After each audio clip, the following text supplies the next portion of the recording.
أشهد أن لا إله إلا الله وحده لا شريك له وأشهد أن محمدا عبده ورسوله أما بعد فأعوذ بالله من الشيطان الرجيم يا أيها الذين آمنوا أطيعوا الله وأطيعوا الرسول وأولي الأمر منكم فإن تنازعتم في شيء فردوا إلى الله ورسوله إن كنتم تؤمنون فردوا إلى الله ورسوله إن كنتم تؤمنون بالله واليوم الآخر ذلك خير وأحسن تأويلا صدق اللہ العظیم۔ محترم سامعین کرام، یہ سورہ نساء کا 8واں رکوع ہے، اس کے آخری آیتیں ہیں۔ اس میں اللہ تعالیٰ بیان فرما رہا ہے کہ اے لوگو جو ایمان لائے ہو، اللہ کی اطاعت کرو اور رسول کی اور اپنے میں سے صاحبان امر کی اطاعت کرو۔ پھر اگر کسی چیز میں باہم جھگڑا کرو تو اسے اللہ اور رسول کی طرف لے جاؤ اگر تم اللہ اور آخرت کے دن پر ایمان لاتے ہو۔ یہ بہتر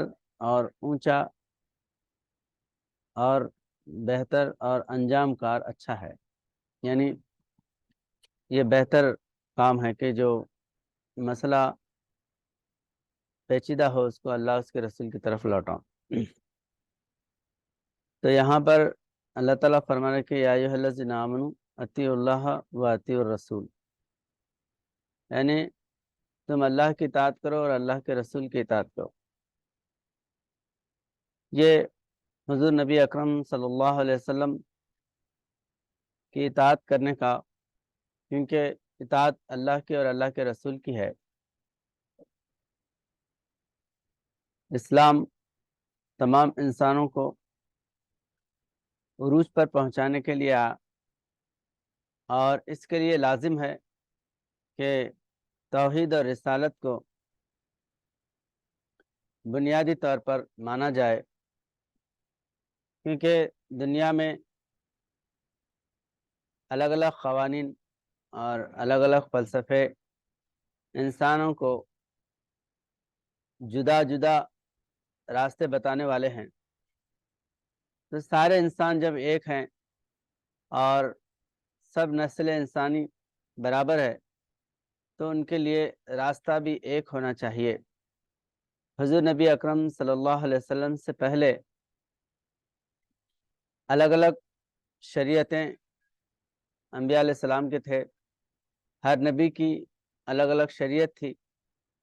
اور وہ اپنی شریعت پر اپنے قوم کو چلاتے تھے، اور ایک دوسرے کی شریعت میں یعنی طریقوں میں، راستوں میں بہت بڑے بڑے تبدیلیاں تھے اور اس میں باہم ٹکراؤ ہوتا تھا۔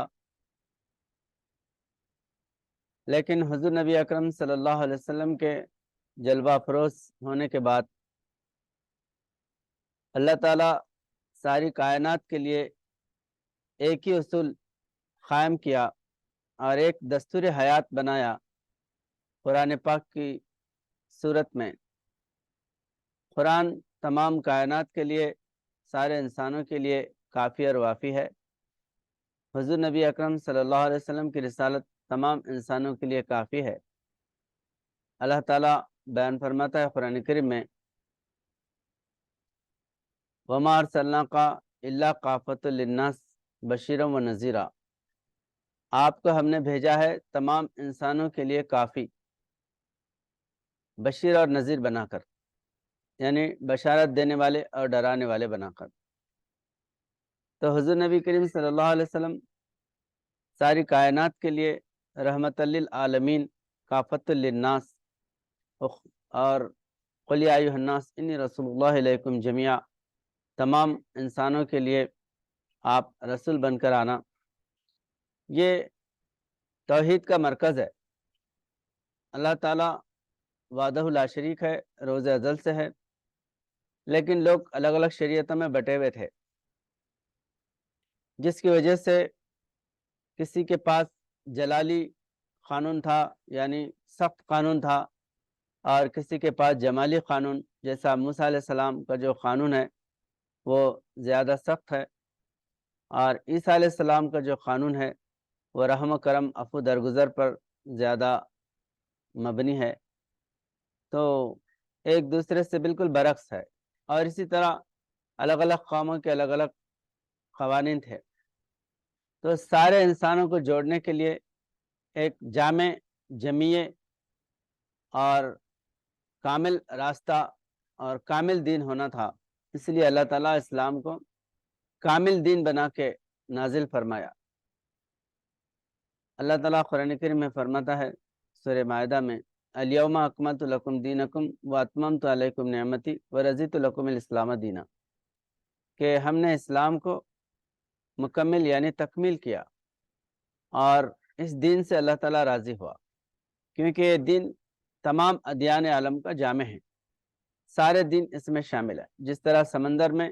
تمام ندی نالے اور جتنے بھی تالاب جو بھی ہیں وہ سمندر میں آ کے ضم ہو جاتے ہیں۔ سمندر وسیع ہے اور سب کو اپنے اندر سمیٹا ہوا ہے، تو اسی طرح اسلام تمام مذاہب کو اپنے اندر سمیٹا ہوا ہے، اس لیے عالمگیر تبلیغ کا حق صرف اسلام کو ہو، کیونکہ وہ کسی نبی سے جدا نہیں کرتا بلکہ سارے نبیوں کو ملاتا ہے۔ حضور نبی اکرم صلی اللہ علیہ وسلم کسی نبی کو آپ پرامرش نہیں فرمائے، یعنی کسی نبی کو آپ درگزر نہیں فرمائے، بلکہ تمام نبیوں کی توحید قائم کرے، سارے نبیوں کو ملائے، اور یہ ایمان میں داخل ہے مسلمانوں کے، آمنت باللہ و ملائکتہ و کتبہ و رسلہ، ہم اللہ پر ایمان لاتے ہیں اور تمام رسولوں پر، رسول اللہ صلی اللہ علیہ وسلم پر اور تمام رسولوں پر، آمنت باللہ و ملائکتہ تمام ملائکہ پر اور تمام کتابوں پر اور تمام رسولوں پر۔ ساری آسمانی کتابیں قرآن کریم کے اندر موجود ہیں، فیہا کتب قیمہ، یعنی یہ کتاب نہیں بلکہ کتب خانہ ہے۔ تو ہر قوم کا علاج قرآن کریم میں موجود ہے، اور سارے انسانوں کے بیماریوں کا علاج، سارے انسانوں کی روحانی ربوبیت کا سامان وہ قرآن کریم میں موجود ہے، اس لیے قرآن کریم کو اللہ تعالیٰ جامع اکمل بنایا، اور غیر متبدل کتاب ہے، یہ قرآن پاک کبھی بدلی نہیں جاتی، اور ہر زمانے میں نئے نئے انکشافات اور نئے نئے اس کے اندر راستے معرفت اور اس کی گہرائیاں ہر دور میں الگ الگ طور پر نظر آتے ہیں، کیونکہ جس طرح انسان کا وجود زندہ و جاوید ہے، ہر زمانے کے لحاظ سے الگ الگ ترقی انسان کے اندر پیدا ہوتی ہے، ہر زمانے میں ترقی الگ طریقے سے انسان کر لیتا ہے۔ کسی زمانے میں پتھروں میں بہت ترقی کرتے تھے، قرآن کریم میں اس کا ذکر آیا کہ عاد و سمود جو تھے وہ بڑے بڑے چٹانوں کو مکانوں میں بدل دیتے تھے، محلات میں بدل دیتے تھے، شہر بنا دیتے تھے، پتھروں میں ایسی ترقی تھی۔ اور داؤد علیہ السلام کے دور میں لوہے میں بہت جو ہے نا ہتھیار بنانا، لوہے کے بڑے بڑے برج بنانا، محل بنانا، اس طرح لوہے میں ترقی کرنے والا ایک دور تھا، اور لکڑی میں ترقی کرنے والے کشتیاں بناتے تھے اور مختلف قسم کے چیزیں بناتے تھے۔ تو ہر دور کی ترقی الگ الگ ہے، حالانکہ انسان وہی ہے، وہی جو ہے نا دو ہاتھ ہیں، اور انسان کی ساخت اور اس کے جو ہے نا رہن سہن، یعنی اس کی جو حیت ہے وہ پہلے جیسے اللہ تعالیٰ ابتدا میں پیدا کیا تھا ابھی بھی ویسا ہی ہے، لیکن اس کی جو دماغی صلاحیتیں ہیں اور اس کے جو ذہن کے الگ الگ جو سوچنے کے تفکرات کرنے کے جو راستے ہیں وہ ہر دور میں الگ الگ بدل جاتے ہیں۔ اب اس دور میں ایسی ٹیکنالوجی ہے کہ انسان کی عقل خود حیران ہو جاتی، اس کی ترقی، کمپیوٹر ہے، سائنس میں اتنی ترقی ہے کہ جہاز، ٹرین، ایسے بہت سے چیزیں جس کا ذکر بھی محال ہے، ایسے جو ہے چیزیں جو ایجاد ہوئی ہیں، یہ انسان کی ذہنیت ہے، یعنی انسان کے دماغ، اسی کے جو ہے یہ ترقی کا، انسان کی دماغی ترقی کا نتیجہ ہے۔ تو جس طرح انسان کے اندر الگ الگ جو ہے نا دور میں الگ الگ ترقی کے خیالات پیدا ہوتے ہیں، اس کی جو ہے دماغی صلاحیتیں مختلف جو ہے نا راستے پیدا کرتی ہے۔ تو اسی طرح قرآن کریم زندہ کتاب ہے، اور یہ زندہ کتاب ہونے کی وجہ سے اللہ تعالیٰ فرماتا ہے قرآن کریم میں، ھذا کتابنا ینطق علیکم بالحق، یہ قرآن انسانوں سے بات کرنے والا ہے، کوئی کتاب انسان سے بات کرنے والی نہیں۔ قرآن ایسی ایک زندہ کتاب ہے جو انسان سے تکلم کرتی ہے۔ مراد جو ہے کہ ہر سوال کا جواب قرآن کریم میں مل جاتا ہے، موجود ہے قرآن کریم کے اندر۔ اور ہر زمانے میں جو انسان ترقی کرتے ہیں تو قرآن کریم میں اگر تلاش کریں گے تو اس کے راستے برابر قرآن کریم کے اندر ملتے ہیں۔ اور روحانی انفارمیشن اور مادی ظاہرہ ترقی کرنے والے بھی بڑے بڑے سائنسدان ہیں، قرآن کریم پڑھ کے حیران ہو جاتے کہ وہ صدیوں سے جو ترقی کرتے تھے اور جس چیز کو تلاش کرتے تھے وہ پہلے سے قرآن کریم میں موجود ہے۔ بہت سے باتیں ایسے جیسے قرآن کریم میں آئے کہ مرج البحرین یلتقیان بینہما برزخ لا یبغیان، تو اللہ تعالیٰ فرما رہا ہے کہ دو سمندر، مرج البحرین، دو سمندروں کو جو ہے اللہ تعالیٰ، بحرین تثنیہ کا صیغہ ہے، دو سمندر ایک ساتھ دوڑ رہے ہیں، لیکن دونوں سمندروں کا پانی الگ الگ ہے، ملتا نہیں، راستہ بیچ میں راستہ ہے۔ اور لا یبغیان کہ بغاوت نہیں کرتے، مطلب جو ہے نا وہ اپنے ہی ٹریک پہ رہتے، ادھر کا پانی ادھر، ادھر کا ادھر جانے سے جو ہے وہ رنگ بدلتا نہیں، وہ اس پہ ٹریک۔ تو یہ 14 سائنس جو ہے سمندر میں تلاش کر کے ان چیزوں کو انکشاف کر کے جو ہے نا دیکھے، لیکن 1400 سال پہلے یہ بات لکھی ہوئی ہے۔ ایسے بہت سے باتیں ہیں جو سائنسدان جو ترقی کر رہے ہیں بڑی محنتیں کر کے، اور ایک بات جب نکال کے لوگوں کے سامنے انفارمیشن کے طور پہ بتا رہے ہیں تو 1400 سال پہلے سے قرآن کریم میں موجود ہے۔ تو بہرحال اس طرح بے حساب باتیں ہیں۔ تو قرآن روحانی اعتبار سے اور ظاہرہ اعتبار، قانونی اعتبار سے، دو طریقے سے بھی انسانوں کی ربوبیت کرنے والا ہے یہ اللہ کا کلام۔ حکومت کس طرح کی جائے اور انصاف عدل کس طرح کیا جائے، یہ ساری چیزیں قرآن کریم کے اندر موجود ہیں۔ ضرورت ہے کہ انسان اس پر تفقع کرے، کیونکہ تفقع کرنے والے کو، یعنی جو ہے نا غور و فکر کرنے والے کو یہ چیزوں کا عرفان ہوتا ہے۔ آدمی اگر غور و فکر نہ کرے اور قرآن سے جو ہے سستی اختیار کرے اور یہ سمجھے کہ قرآن کریم میں یہ چیز نہیں ہے، تو وہ اس کی اپنی جو ہے نا جہل ہے، جہالت ہے۔ ورنہ قرآن کریم میں اگر تلاش کریں گے تو ہر چیز کا علاج قرآن کریم میں موجود ہے، ہر بات کا جواب اور ہر سوال کا جواب قرآن کریم میں موجود ہے۔ اس لیے علامہ اقبال فرماتے ہیں، قرآن میں ہو غوطہ زن اے مرد مسلمان، اللہ کرے تجھ کو عطا جدت کردار، یعنی قرآن کریم میں ڈوب جا۔ قرآن کریم میں جب جس طرح جو ہے نا تو غوطہ لگائے گا، اس طرح قرآن کریم کے اسرار اور اس کے فیوز جو ہے وہ حاصل ہوتے۔ اس لیے ڈاکٹر علامہ اقبال سے ان کے والد جو ہے نا جب آپ پوچھتے ہیں کہ تم قرآن کس طرح پڑھتے ہو، تو علامہ اقبال فرماتے ہیں کہ میں قرآن کریم اللہ کا کلام ہے پڑھتا ہوں۔ تو آپ کے والد فرماتے ہیں کہ نور الدین والد کا نام تھا حضرت علامہ اقبال کے، کہ بیٹا قرآن کریم پڑھیں تو ایسا سمجھو کہ وہ تم پر نازل ہو رہا ہے، تم سے بات کر رہا ہے، تم سے سوال کر رہا ہے، قرآن کریم تم سے مخاطب ہے قرآن، اس طرح قرآن پڑھو۔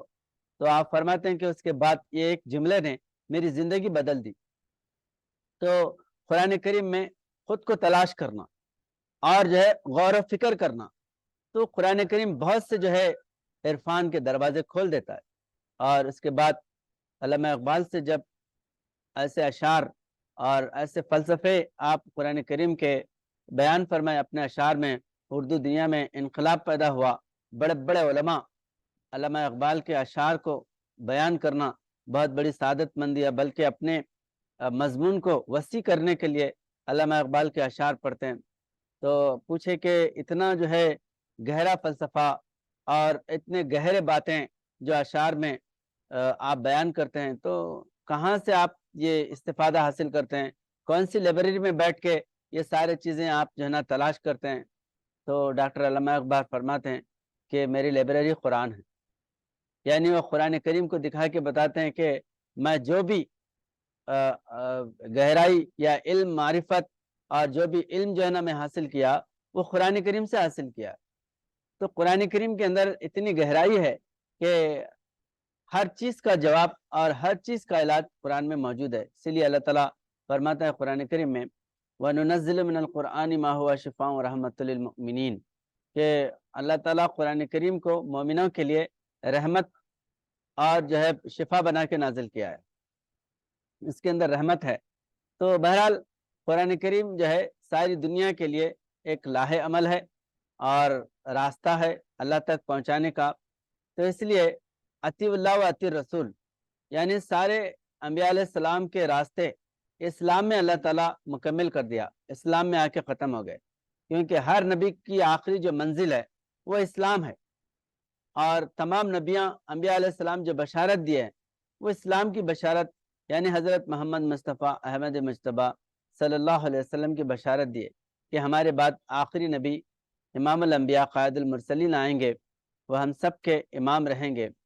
اور اللہ تعالیٰ خود قرآن کریم میں بیان فرمایا ہے کہ وَإِذْ أَخَذَ اللَّهُ مِيثَاقَ النَّبِيِّينَ لَمَا آتَيْتُكُم مِّن كِتَابٍ وَحِكْمَةٍ ثُمَّ جَاءَكُمْ رَسُولٌ مُّصَدِّقٌ لِّمَا مَعَكُمْ لَتُؤْمِنُنَّ بِهِ وَلَتَنصُرُنَّهُ، یعنی اللہ تعالیٰ تمام نبیوں سے یہ وعدہ لیا کہ میں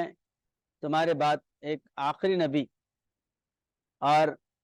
آخری پیغمبر خاتم النبیین کو بھیجنے والا ہوں،